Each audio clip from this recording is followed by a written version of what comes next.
Hey guys, welcome to my YouTube channel. Today I want to talk about the legacy of The Undertaker.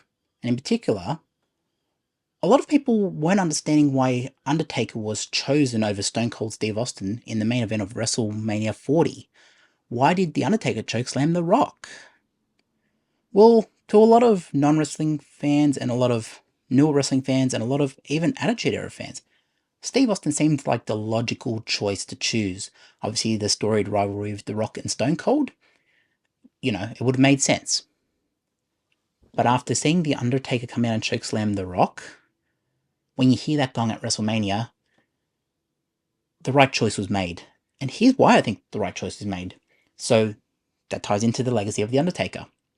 Now, The Rock for the past few months has been going around saying he's the final boss. He is the final boss of wrestling, final boss of WWE. But is he? I mean, definitely in the WrestleMania setting, there is a bigger legend that is The Undertaker. The streak was as much WrestleMania as WrestleMania. And yes, the history of The Undertaker is quite interesting. I'm wearing my One Dead Man shirt today, so it's the one I got in Sydney, the Sydney show, One Dead Man show, which is great. If you have the chance to see the One Dead Man show when Undertaker's in your town, you should definitely go and see him. He is really good. And that's not him sponsoring me. I'm in no way getting any money from The Undertaker. I'm just a big fan. But as I'm saying, I think The Undertaker was the right choice for WrestleMania 40, and here's why. Undertaker is synonymous with WrestleMania. The streak for many years was as important to WrestleMania as the world title. I mean, we talk about something like WrestleMania 25 over here. The best match on that card was Shawn Michaels and Undertaker. And people will even say that was the greatest wrestling match ever. And that's not like, we're talking about everything. People consider that to be the greatest wrestling match ever. But Undertaker is also one of these characters that evolved over time. He came in as the mortician-like, dead man-like zombie character. And then he evolved into like the Phenom, the everything else, the Ministry Taker, and then he goes back into American Badass, and then he goes into Dead Man again. And the Dead Man kept evolving, and now he is the whole unholy trinity, as he called himself. Like, he's Mark Calloway, which is his real name, Mark Calloway. He's the Undertaker, and he's also American Badass. So he's the three. He's the holy unholy trinity, or whatever he called himself, Trinity. So yes, the Undertaker is, for lack of a better term, a Mount Rushmore character, like a Mount Rushmore level character in wrestling. And people say, oh, but Mount Rushmore, you need to rank on this. I'm ranking it, I don't really have a Mount Rushmore, but if I was ever to make one, I would choose The Undertaker to be on it. And people say, but why? Because he is the greatest gimmick in the history of professional wrestling. Hands down. I mean, look, you can say Flair's been living the gimmick for however long, but Flair, in terms of wrestling, is on Mount Rushmore. Undertaker, in terms of character, is on Mount Rushmore because he kept reinventing himself. It was one of the most intriguing parts of the Attitude Era. It was one of the most intriguing parts of Ruthless Aggression. Taker kept evolving, and he was a constant. As other people kept coming in and switching out, and they'll bring in new stars, Taker was the constant in wrestling that was always there. He was considered the leader of the locker room, and there was a thing called Wrestler's Court where basically JBL would be the prosecuting attorney and a wrestler would be defending themselves. And at the end of the day, most of these stories end up is that the wrestler who was being accused of doing something this or that in the locker room, they had to buy basically Undertaker a bottle of Jack Daniels, and that's basically how most stories end. But, Wrestler's Court is infamous. Taker was the leader of the locker room. Taker was always the guy you had to convince that you did right or wrong. He was the guy, if Taker was on board, everyone else was on board. Everyone followed The Undertaker. And that is in part due to Vince McMahon's close relationship with The Undertaker. And I know with Vince McMahon, we're not supposed to be mentioning him at the moment. I know what he's done. I'm waiting for all the facts to come out with the court documents, but I have read what Janelle Grant is accusing Vince McMahon of, and I believe Vince has a right of reply, but it's not looking great for Vince. and I want to see what comes of the further court documents and the FBI investigation before I make any hard conclusions on what Vince did and didn't do. In saying that, I'm going to limit how much I mention him because it's pretty gross what he did to people. From what we know, allegedly. These are all allegations. But when I went to the One Dead Man show, Taker did mention Vince McMahon, and he's like, yes, I know we can't mention him. We've been told not to mention him anymore, but, Vince gave him a start in this business. And, Taker was Vince's favorite. I mean, yes, people say Vince's favorite was Cena, Vince's favorite was so-and-so, Vince's favorite was Triple H, Vince's favorite was whatever. Taker was the most protected character in the history of professional wrestling. And what do you mean by protection? Like the gimmick. And what is a gimmick?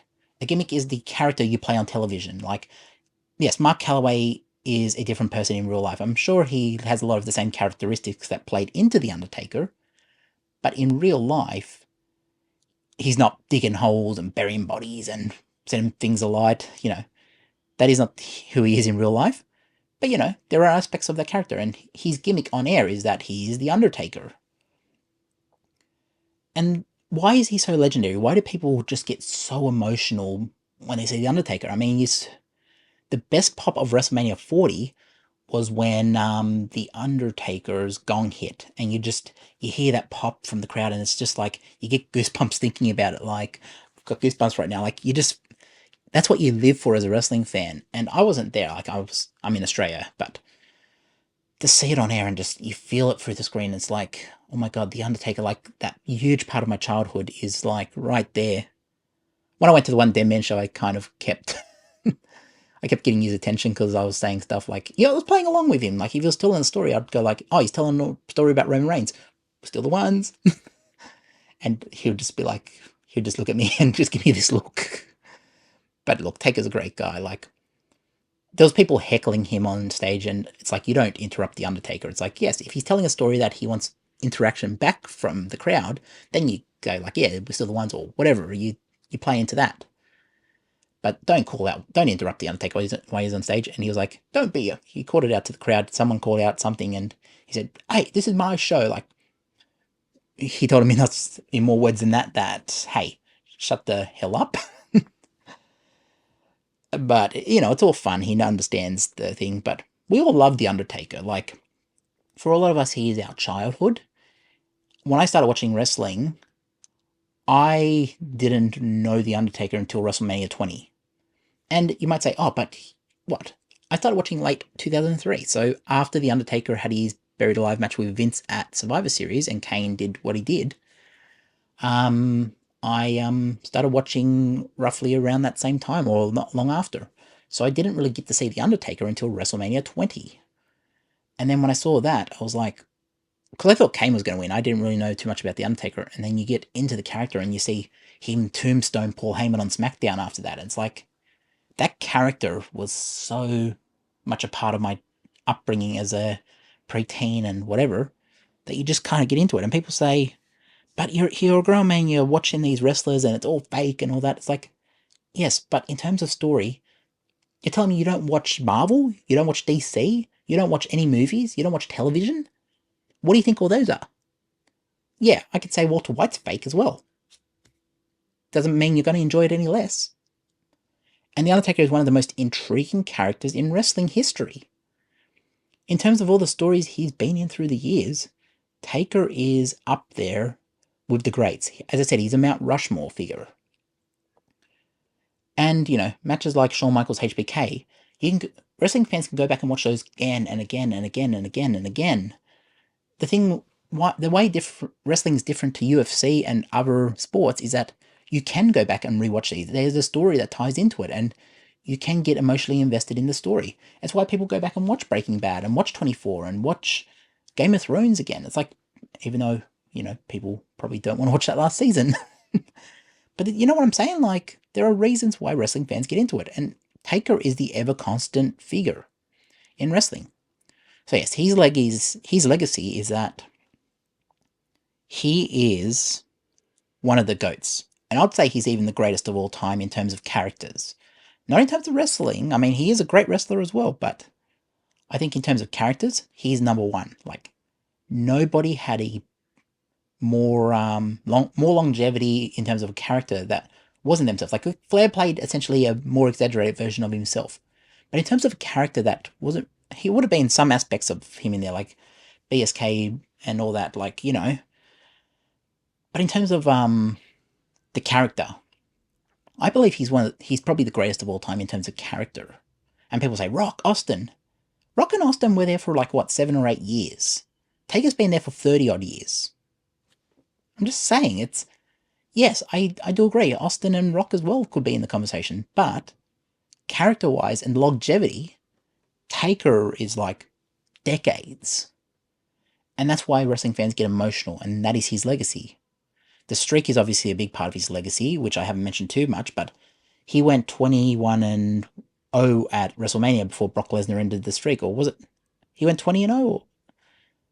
Oh, no, it was 21-1 because Paul Heyman used to say, I'm the one in 21-1. And that one is Brock Lesnar.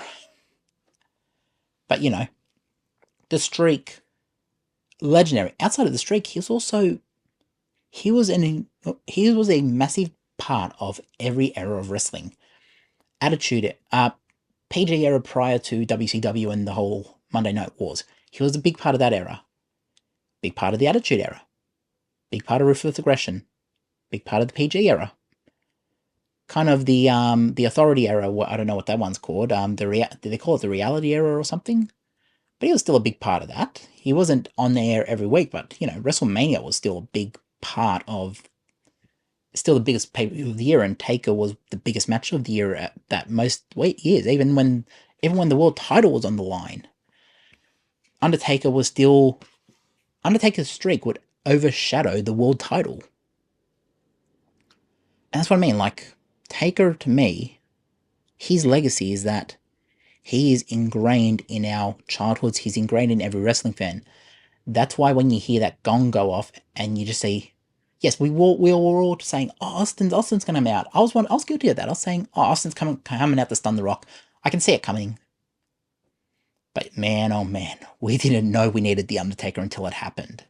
And that's smart booking on Triple H's part. He saw that, and yes, Austin would have been a nice addition, but The Undertaker, when that gong hits, you do get Final Boss vibes. And Undertaker does feel like the final boss. So, yeah. I don't know how to wrap it up. You could also talk about Kane, the rivalry with Kane, Paul Bear. There are a lot of aspects of Undertaker's character. But, yeah, I'm going to end my video here because I've rented on for 13 odd minutes. What do you think about The Undertaker? Drop down in the comments and tell me. I've also turned on super chats because I've been struggling to get around to all the questions and all the comments. So I've turned on super chats just in case anyone has a really important question to ask me, and I don't know how they work, but if you want to throw one there, it might catch my attention a bit faster than like just leaving a standard comment. Because I'm trying to still get to all comments, but as I said, I'm struggling, and if super chats pop up at the top of my feed or whatever, I'm probably going to answer those first if I get asked. But yes, I've also turned on super thanks. What is super thanks? I don't know. Is it like Superman? I don't know. Anyways, they're there. Yeah, if you like, subscribe, drop a comment, notify, let me know what you think. Drop a super thanks. I don't know. Haven't had any yet. I don't know. But yeah. What do you think about The Undertaker? Jump in my comments and tell me what you think about The Undertaker, his legacy, what he means to the business. Just why he's so important to you, or is he important to you? Do you see him as like one of the Mount Rushmore figures? Let me know what you just think in the comments, and I will catch you in the next one. Peace out.